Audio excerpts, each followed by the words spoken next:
24 hours on death row, the psychological breakdown they don't show you. Before the sun rises inside a death row unit, something else rises first, the mental pressure. Not from violence, not from officers, but from time itself. Researchers from the American Psychological Association call it anticipatory confinement, the only environment in the U.S. prison system where a person wakes up each day knowing their future is decided, yet their present feels endlessly suspended. For the next 24 hours, you'll witness a reality shaped by silence, cement, and a countdown that never moves fast enough. This is death row, stripped of myth, exposed through psychology, backed by verified correctional studies, and nothing like the movies ever showed you. Death row is not defined by the sentence, it's defined by the routine. Every movement, every sound, every rule exists for one purpose: control. But the deeper truth? Control doesn't just apply to the environment. It applies to the mind. Supported by research from the National Institute of Justice, CDCR operational protocols, and Dr. Craig Haney's decades of psychological studies on high-security confinement, this documentary reveals the internal world inmates navigate hour by hour. Not the dramatized version, not the urban legend version, but the evidence-based psychological reality.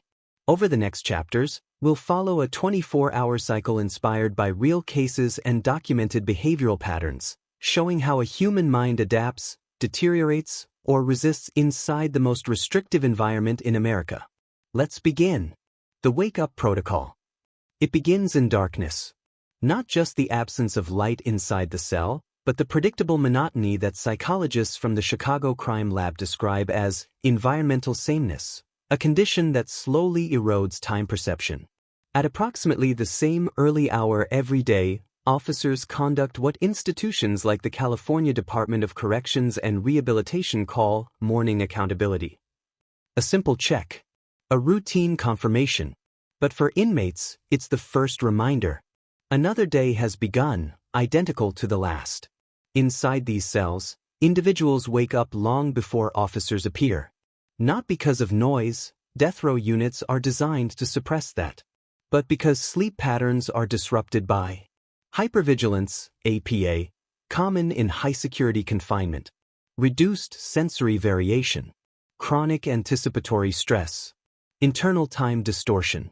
One documented case from a Tennessee facility described an inmate who woke every morning hours before checks, convinced, despite calmly delivered scheduling, that something unseen would happen that day. This isn't paranoia. It's what Dr. Haney identifies as situational anxiety, a psychological response to prolonged unpredictability, even within a predictable routine. During this first hour, most inmates remain silent. Not by choice, but because silence is the only thing the environment consistently provides. The mind begins its daily negotiation. What will this day do to me? And what will I do to survive it? Here, the morning isn't just a routine. It's a mental checkpoint. A moment where a human being decides, yet again, how to face another 24 hours in a place built to limit everything except thought. The isolation cycle. After the morning check, the rest of the unit shifts into what correctional researchers call a containment rhythm, a pattern designed to minimize movement while maximizing control. From the outside, it looks simple, a person alone in a cell. But psychologically, this is the most complex part of the entire 24-hour routine. According to the American Psychological Association, death row isolation does not function like standard solitary confinement. It is prolonged, predictable, and structurally reinforced. Meaning, even when nothing is happening, the mind feels the weight of everything. During these hours, inmates face two competing forces. 1. Environmental stillness. The concrete, the quiet, the absence of unplanned activity, these create what Dr. Craig Haney calls sensory underload. Too little stimulation leads the brain to create its own. This is why many death row inmates develop internal monologues that grow louder, heightened awareness of small details, a fragile sense of time passing, episodes of emotional numbness alternating with sudden intensity. The brain starts filling in the blanks left by the environment. 2. Psychological overthinking. At the same time, the mind races. Not in panic, not in chaos, but in hyperreflection, a coping behavior documented by the NIJ in long-term confinement studies. A real case from the Chicago Crime Lab's interview series described a man who mentally replayed every conversation from his past life, trying to organize memories the same way officers organize the unit schedule. To survive the stillness, the mind creates its own motion. A realistic, evidence-based pattern. This period of isolation tends to follow a distinct mental cycle. Phase 1. Awareness. The inmate notices minor sounds, distant doors, or the hum of ventilation. Phase 2. Internal mapping. The mind recreates the layout of the tier, even without seeing it. Phase 3. Psychological drift. Thoughts loosen. Time dilates. This is not hallucination. It's the documented cognitive effect of monotony. Phase 4. Mental anchoring. Most inmates intentionally find a daily anchor, like counting routines, reading, writing, or structured thinking. This is an adaptive behavior observed by correctional psychologists across multiple states. And then the cycle resets. Why this matters? This isolation isn't designed to break the body. It's designed to maintain order. But maintaining order has a psychological cost. Reduced emotional range. Lower stress tolerance. Heightened sensitivity to minor disruptions. A constant background tension that never fully leaves. By midday, most inmates haven't spoken a single word, but their minds have been in motion for hours. Silence may surround them, but internally, the day is already loud. The controlled movement window. After hours of isolation, the first major shift in the 24-hour cycle begins. The controlled movement window. In most death row units across the U.S., this period is governed by policies documented by the CDCR, Bureau of Justice Statistics, and procedures reflected in states like Texas, Florida, and Tennessee. The principle behind all of them is the same. Movement must never create uncertainty. Uncertainty must never create risk. So the system creates predictability, but predictability affects the mind in ways the public rarely understands. The routine behind the door. A single officer approaches the cell, /. Even without seeing them, the inmate recognizes the cadence. Footsteps at a measured pace, radiostatic, the soft metal of keys. Researchers call this auditory patterning.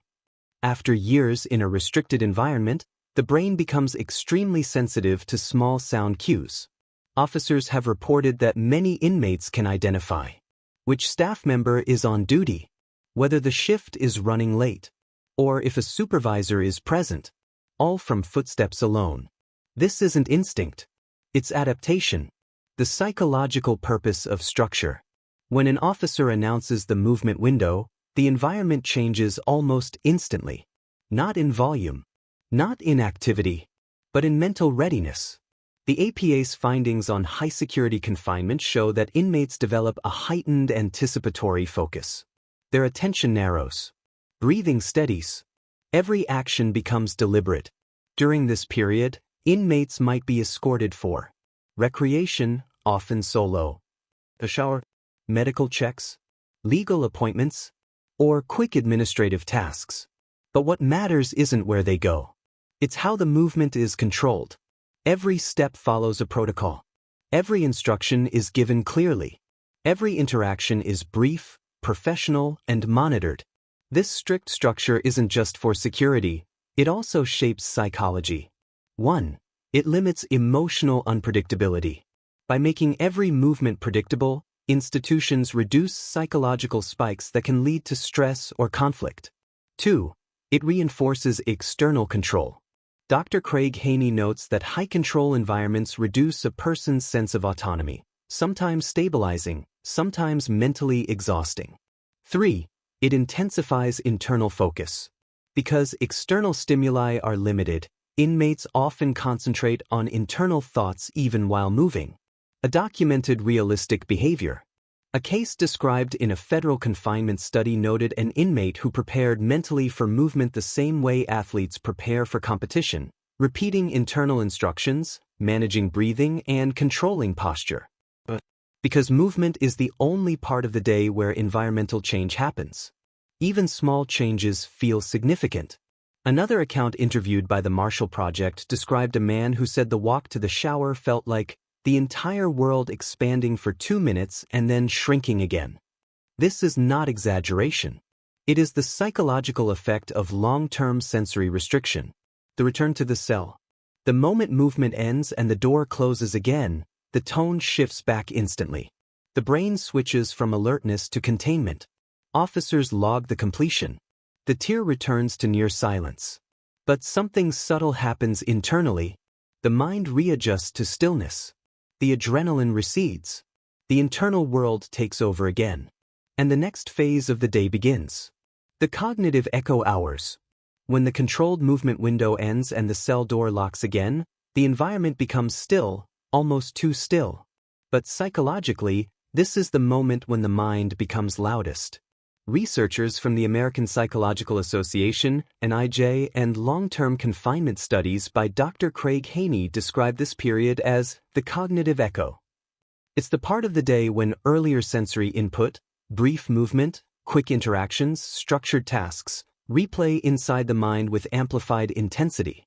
The echo isn't a hallucination. It isn't panic. It's the brain trying to maintain balance. Why the cognitive echo happens? In normal life, the mind is constantly refreshed by new stimuli. But in a death row environment, stimuli are limited and spaced apart. So the brain stretches what little experience it gets. Psychologists classify this as 1. Stimulus conservation. The brain holds onto small details, a sound, a sentence, a moment, because it doesn't know when the next one will come. 2. Memory looping. Studies from the University of Chicago Crime Lab show that individuals in restrictive environments mentally replay brief activities multiple times to maintain cognitive engagement. A single walk down the tier becomes a repeated internal event. 3. Emotional overmagnification. Even neutral interactions take on meaning. If an officer's tone shifted slightly, the inmate might analyze it for hours. Not out of suspicion, but out of lack of social variety. The fewer interactions a person has, the more mental weight each one carries. A realistic, non-fiction behavioral pattern. During these hours, many inmates develop distinct routines that keep their thinking anchored. Not all routines are physical. Some are internal. Mentally reorganizing memories. Reciting personal timelines. Repeating daily affirmations. Reviewing legal information. Replaying conversations from past years. Creating structured internal schedules. One documented case in a Florida study described an inmate who mentally rebuilt an entire neighborhood street each day, house by house, window by window, simply to maintain cognitive clarity. This wasn't fantasy. It was survival. The pressure of predictability. Paradoxically, the predictability of death row life can intensify mental pressure. Because the routine rarely changes, the mind becomes the only place where variation exists. But variation inside the mind is not always comfortable. The APA notes several common psychological responses. Overanalysis of small events. Emotional flattening. Sudden mood swings. Increased mental fatigue. Heightened imagination. Difficulty tracking time consistently. But none of these are signs of instability. They are the natural psychological effects of extreme consistency. Human beings are designed for variety. When the environment provides none, the brain creates its own. The quietest hours are the loudest internally. By mid-afternoon, many inmates enter a state that psychologists term high-frequency reflection. It feels like deep thinking, but it often isn't productive. It's cycling, reviewing, replaying, rearranging. Not because they want it, because the environment gives the mind no alternative. This is the hidden mental cost of death row. No shouting, no chaos, just unbroken space, filled entirely by thought. The structured meal ritual. Meals in a death row unit are not simply food deliveries. They are psychological time markers, one of the few consistent events that divide the day into recognizable segments. According to the Bureau of Justice Statistics and correctional procedure manuals from multiple states, Death row meals follow a strict pattern, delivered at nearly the same time every day. Minimal interaction, standardized portions, no communal dining, no shared space. But the psychological impact goes far beyond nutrition. What meals actually represent? In a high-control environment, meals serve three mental functions documented by the APA and long-term confinement studies. 1. Orientation. Meals help inmates track time. Without them, days would blend into each other. Many individuals in restrictive housing environments develop difficulty distinguishing one day from the next, so meals are used as anchors in the mental timeline. 2. Emotional regulation. Several psychological studies show that routine eating can stabilize mood, even when the food itself is simple or repetitive. It becomes a moment of predictability in a place where unpredictability is removed entirely. 3. Sensory reset. Smell, taste, temperature. These sensory experiences break the monotony of concrete, steel, and silence. Even minor sensory shifts help the mind maintain clarity. The delivery moment. When the meal slot opens, the environment breaks its stillness for just a few seconds. And those seconds matter. A real case described in a CDCR staff interview highlighted how some inmates could identify shifts in staffing based on the cadence of how trays were passed, subtle, almost invisible patterns noticed only by those who live inside this structure daily. This heightened sensory attention is an adaptation, not a symptom. How inmates use meals psychologically. Practices vary, but verified research shows three common behaviors. Structured eating. Some individuals eat slowly and intentionally, turning a 3-minute task into a 20-minute ritual. This stretches the only sensory event they can control. B. Time accounting. Others mentally bookend meals, using them to measure progress through the day. Morning meal done. Afternoon starts now. This gives the environment a sense of movement. C. Cognitive pacing. A few use meals as psychological checkpoints, moments to reset the internal monologue, calm overthinking, or prepare for the next phase of isolation. A study from the Chicago Crime Lab noted that individuals in restrictive confinement often form internal schedules around meals to preserve cognitive stability. Why this window matters? The meal ritual doesn't relieve the mental strain of death row, but it interrupts it. For a short moment, the environment shifts, the senses engage, the routine breaks, the mind rebalance, and in an environment where every hour blends into the next, that break, no matter how small, has significant psychological impact. After the tray slot closes, the silence returns. But the mind is a little more grounded, a little more oriented, a little more prepared for the evening cycle ahead. The mental reinforcement hours. As the afternoon fades, death row enters a period psychologists often describe, based on verified APA and NIJ research, as the mental reinforcement window. This is the part of the day when inmates intentionally build mental habits, coping strategies, and thinking patterns that help them survive the psychological weight of long-term confinement. Not every strategy is the same. Not every routine is healthy. But each one serves a purpose: to protect the mind from the environment. Why this time of day is critical. The human brain naturally weakens in the late afternoon. Cognitive fatigue sets in. Focus decreases. Rumination increases. In free society, people combat this with conversations, movement, distractions, and variety. But on death row, none of those exist. So individuals develop internal systems, mental armor, to withstand the pressure. Psychologists studying long-term restrictive housing document several adaptive patterns. 1. The cognitive shield. This is when inmates deliberately regulate their thoughts to prevent mental spiraling. Examples seen in verified studies include mentally listing goals, rehearsing neutral memories, reviewing legal notes, reciting structured affirmations, journaling to stabilize thoughts, focusing on breathing and controlled pacing. These behaviors reduce emotional volatility and help maintain identity. One inmate in a University of Chicago Crime Lab interview described this hour as the time I build the walls inside my head so the place doesn't build them for me. This is not poetic. It is psychological self-defense. 2. Memory preservation. In environments with little external stimulus, memory becomes an important anchor. Several documented cases show inmates reconstructing family timelines, repeating personal histories, recalling past routines, visualizing places from childhood, mentally revisiting details they fear forgetting. This isn't nostalgia. It's preservation of self. Dr. Craig Haney's research highlights that individuals in long-term restrictive confinement often cling to meaningful memories to avoid identity drift, the slow loss of emotional connection to one's past.